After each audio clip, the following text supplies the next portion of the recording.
Look at the heavenly city of Amaravati. What you're seeing here is a civilization fading, its glowing golden armor turning black as sudden storms eclipse a once radiant capital.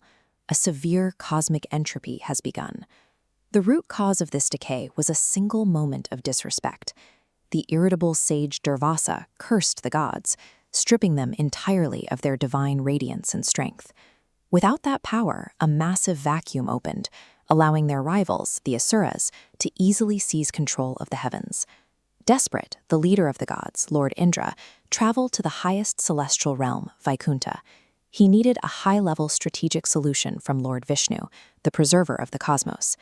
The mechanical equilibrium of the cosmos had effectively ground to a halt. Vishnu explained that restarting the system required extracting a specific high-value asset from the absolute depths, Amrita, the nectar of immortality. But the Devas were far too weak to pull this off alone. Vishnu issued a radical mandate. They had to cross enemy lines and form a temporary, highly volatile alliance with the very Asuras who had just conquered them. This diagram shows the extraction project's immense mechanical scale. It required using Mount Mandara as the central vertical axis. The giant serpent Vasuki acted as a tension line, applying alternating, opposing horizontal forces to physically churn the cosmic ocean. True cosmic problem-solving often demands cooperating directly with the opposing forces that cause the imbalance in the first place. With the truce in place, the cosmic extraction began. The massive armies of gods and demons took their positions on either side of the serpent, pulling rhythmically to rotate the mountain. But they immediately encountered a catastrophic physical failure. The sheer density and mass of Mount Mandara dragged it violently down into the stormy ocean waters. Instant panic gripped the alliance. Without a base, their entire structural apparatus was collapsing before the extraction could even really begin.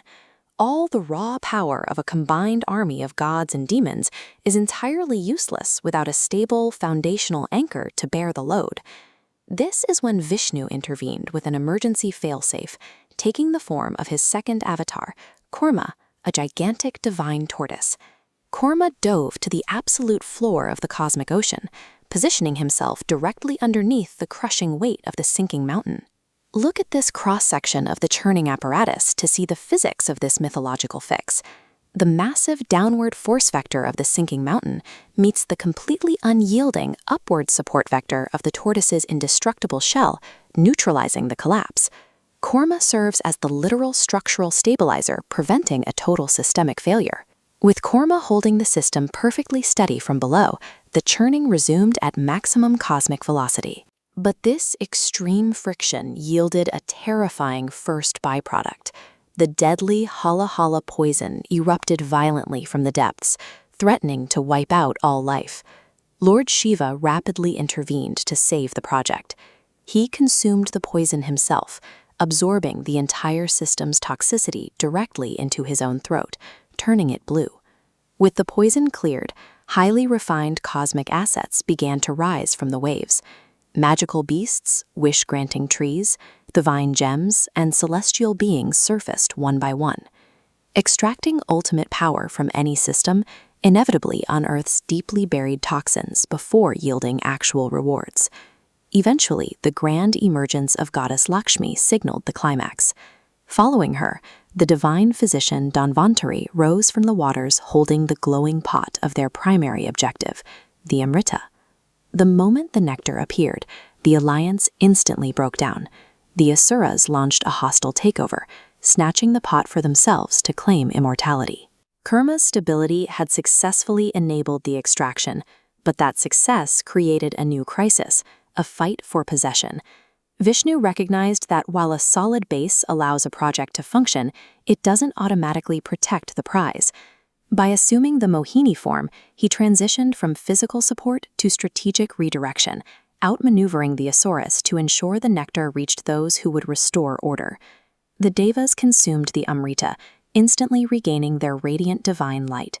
With their strength fully restored, they reclaimed the heavens and re-established cosmic dharma. We usually focus on the victorious Devas and the flashy cosmic treasures, but look past the surface and back down to the absolute bottom of the ocean, where the Kurma avatar remained entirely unseen. An operation of this magnitude, physically churning the cosmic ocean, does not survive on forward momentum alone. It requires a patient, unshakable base to absorb the immense pressure of the work. Whenever a system is upended by chaos, it is the quiet, unseen foundational forces, the stabilizers, that secure the ultimate victory.